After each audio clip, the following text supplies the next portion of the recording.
Shalom. Let me get straight into this video. You know what I'm saying? So this whole trade tariffs and everything that's going on right now is going to have a ripple effect. The stock market is crashing out, and you know they're gonna bring in this new system eventually. So let me play some of this video. I'm gonna be interjecting here and there. On a day known as Liberation Day, President Donald Trump just dropped a bomb. Carnage on Wall Street. Markets falling, tumbling. Stocks plunging down. The Nasdaq's getting crushed. Small caps are getting crushed. This is a shock to the system. It is ugly out there. Worse than worst case scenario. Stocks are getting slashed and burned. $2.5 trillion vaporized. It is estimated that the average American family will pay more than $5,000 out of their pocket to pay for these tariffs. Economic tariffs on the entire world. The U.S. officially launched one of the most aggressive trade policies in modern history, putting a 10% tariff on all imports across the board. China got hit with 34%, Vietnam 46%. Even the European Union is facing a 20% tariff. Now the message is clear. And they go to show you that the NATO and the EU, NATO rather, is falling apart. Just like prophecy said would happen. That these other nations, as their allies will shoot their missiles upon Babylon. So everything is going according to plan. And they're going to bring in these economic crises, right? So they can bring in a new system, the digital system. It's going to be Urshi and the MOTB. So let's get more into this. America wants to bring production home, secure its supply chains, and assert its dominance. Now, the people who support this say this is needed to protect national security and rebuild American industries. But critics argue that we should get ready to pay higher prices, trade wars, and global economic fallout. But there might also be a twist ending to this story. Now, these tariffs could be deflationary, and they could cause the U.S. economy to slow down enough to force the Fed to lower interest rates and rescue the economy, which would allow the U.S.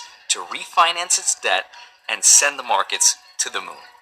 Now, all of this sounds kind of crazy. There's a lot of fear and confusion out there, and I want to help explain how this will reshape everything from your portfolio to the future of the global monetary system. So here's what's going on and how this will affect you. Let's get into it. Hi, my name is Andre Jick. Hope you're doing well. Come for the finance and stay for the global reset. So we're back to tariffs again. So let me start by explaining what just happened, why it happened, the criticism for all of it, because there's a lot of good reasons to criticize it. And then I want to look at some of the theories of what could happen in the future. So first, here's what just happened. As of the day after the announcement of Liberation Day and all the tariffs were announced, the stock market was down about 10% from its peak, which is known as a correction. Now, this is interesting because just a couple of weeks ago, the story was the complete opposite. Markets were really excited, and they were hoping for an economic soft landing, meaning people were hoping the economy would not go into a recession, but now it looks like we just might. And it's not just stocks. There's all kinds of stress in the system right now, including the credit markets, corporate bond spreads widening, currency fluctuations for trade-sensitive economies. For example, currencies of export-driven countries like the Mexican peso, the Canadian dollar, and the Chinese yuan weakened because they're expecting things to get a lot worse. That's because whatever the US does, it's going to be felt by the entire world. So right now, Wall Street's response is fear. There's layoff announcements that have started trickling in from companies hit by higher import costs. Business groups are spending a ton of money to get some kind of an exemption or to make Mr. Trump roll back the policy completely. But no one knows where all of this is going, and when the stock market doesn't know and there's uncertainty, it can't predict the future, so it becomes a roller coaster. So that's what's happening, but the next question is, why is it happening? And this all happened because of how extreme these tariffs are. And to be fair, the critics have a really strong argument against how these tariffs were created. So let me explain.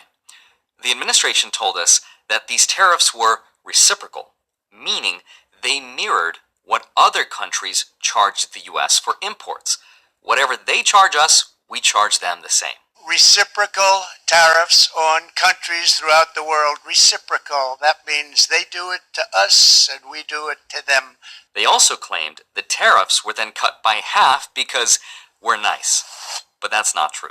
These tariffs are actually a lot higher than what other countries charge the US. For example, China's average tariff on US goods isn't 67%. It's closer to between 6 to 10%. Vietnam faces 46%, but its tariffs on US goods are much lower. Tariffs on Australia are now 10%, but Australian tariffs on US goods is 0. They are not reciprocal. In fact, if you look at the world average before these tariffs, the US charged the world about 2.5%, and the world charged the US about 5 to 10%. So yes, it was unfair to the US, but these new tariffs are between 10 to 50%, which dwarf those rates. So the question is, why is the US going to charge the world so much more, and how did they pick these numbers? And it turns out, someone figured out a formula that comes really close to how this was decided. The formula was based on a trade deficit with each country rather than directly matching the tariffs. So here's how it works. They took the trade deficit the US has with a country and divided it by the country's exports to the US, and then have the result for niceness. For example, the US trade deficit with China in 2024 was $294.4 billion, and imports from China were $439.9 billion. So step 1, trade deficit equals $295.4 billion.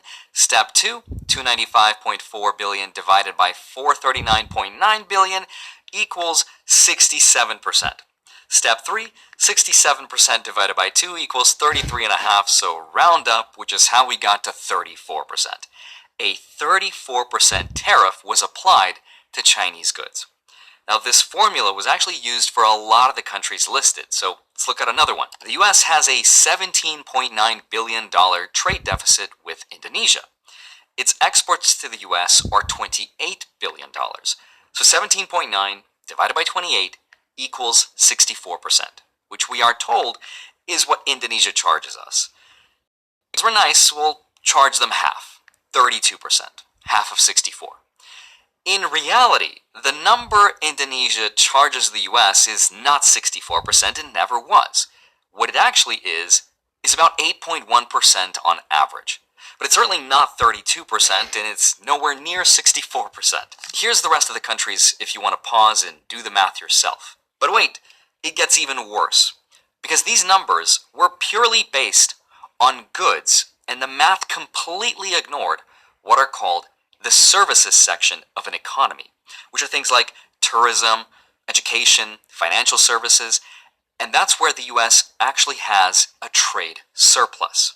In other words, we export more of that stuff than we import, and that should have been considered in the tariff calculation, but they were not. So what this means is that the US will now charge the world anywhere from 10 to 50% more for its products, and some countries even more on top of that for certain industries.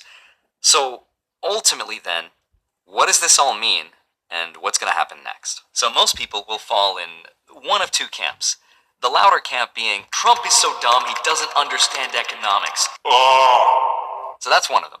But the second camp says, maybe there's more to this than meets the eye. So let's take a look at some history and what other people have said about this concept of charging other countries more money for our products. And you might be surprised to see who the critics are. Look, I think the president's doing the right thing. China has been taking advantage of us for two decades. They're stealing our intellectual property, which means stealing our good-paying jobs. How far does China have to go? How much more repression? How big a trade deficit and loss of jobs for the American worker? And how much more dangerous proliferation has to exist before members of this House of Representatives will say I will not endorse the status quo. The lack of market access, the rip-off of our intellectual property, the transfer of technology, a country that is not willing to play by the rules in any respect in this trade relationship. And how hypocritical is that for the America to be calling out anybody after all that shit they have done here? Hypocrites, man. But they go to show you too that the world is a stage. Politics is we call them politicians because they just fatten they pockets up and they feed you a bunch of bullshit and tell you a bunch of what you want to hear, and they continue to get very rich while you continue to get very poor. Have a serious threat not only to our relationship but to the industrialized world. Further, what they have said is that we need to not worry about manufacturing in America because what we should establish is a policy of unfettered free trade. We don't need tariffs. What we need is to allow corporate America the freedom to throw American workers out on the street. People who are making 15, 20, 25 bucks an hour, healthcare, pensions, throw them out on the street because somehow, Madam President, we are going to create wealth in America and good paying jobs in America as we shut down plants, we move to China, corporations there pay workers 20, 30 cents an hour, and we bring the product back into this country. It's also proper for advanced economies like the United States to insist on reciprocity from nations like China that are no longer solely poor countries, to make sure that they're providing access to their markets, and that they stop taking intellectual property and hacking our servers. So imagine that. Tariffs can be beneficial as long as they are done strategically. Again, Mr. Trump has been saying this for almost 40 years. I mean, you can respect somebody that's beating the hell out of you, but they are beating the hell out of this country. I don't know how your audience feels, but I think people are tired of seeing the United States ripped off. And I can't promise you everything, but I can tell you one thing. This country would make one hell of a lot of money from those people that for 25 years have taken advantage. It wouldn't be the way it's been, believe me. But now, here's where things get really interesting. There's another theory, which I think could be at play. Now, on the surface, tariffs are about fair trade by punishing importers, bringing back jobs, and protecting your own industries. But this theory has less to do with all of that and more to do with the Federal Reserve, interest rates, and the U.S. national debt. Think about the timing, for example. The U.S. economy has been facing high interest rates because of the Fed's fight against the pandemic's inflation. The government debt payments went way up because interest rates are now much higher than they were a couple years ago. In fact, U.S. interest payments on debt are approaching $1 trillion a year. Money that just goes out the door to bondholders. Now, if you're a president who campaigned on debt reduction and economic growth, high interest rates stand in your way. Just think about how Donald Trump has built his wealth. His entire life, he invested into real estate, then borrowed against his real estate to buy more real estate. Some people call it the BRRRR strategy. Buy, remodel, rent, refinance, repeat. Buy, remodel, rent, refinance, repeat. And that can only be possible in a time when interest rates are low. He even said, no one gets rich while interest rates are high. So enter tariffs. Tariffs hurt everybody. They raise costs, they scare markets, and they can stop spending and investment. That's a bad thing. Even Howard Lutnick said, the world putting tariffs against itself, of course it's bad. We're all equal, and everything is free and fair. If you raise tariffs and they raise